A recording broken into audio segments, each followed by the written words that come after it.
Hello সবাইকে। আজ আমি দেখাচ্ছি কলমি শাকের ভাজা। তো মাসি বাড়ি থেকে কলমি শাক নিয়ে এসেছিল।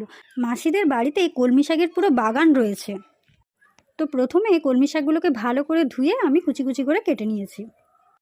এবার কড়াইতে সামান্য একটু তেল দিয়ে কলমি শাকগুলো দিয়ে দেব। তারপরে লবণ আর হলুদ দিয়ে ঢাকা দিয়ে দেব।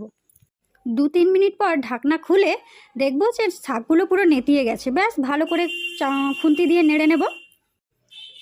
এবার শাকগুলোকে একটু ধারের দিকে করে কড়ার মাঝখানটা ফাঁকা করে দেব। তাতে বেশ খানিকটা তেল দিয়ে তাতে পেঁয়াজ, শুকনো একটা কাঁচা লঙ্কা, কিছু রসুনের কোয়া দিয়ে ভালো করে হালকা করে সোনালি করে ভেজে নেব। ভাজা হয়ে গেলে পুরো কলমি শাকটাকে একসাথে কিছুক্ষণ নেড়ে চেড়ে ব্যাস হয়ে গেল কলমি শাকের ভাজা। আমাদের এখানে কলমি শাক 5 টাকা করে আটি, মানে জোড়া 10 টাকা। কোথাও কোথাও 10 টাকায় 3টেও দেয়। তোমাদের ওখানে কলমি শাক কত টাকা করে তা কমেন্ট করে জানিও।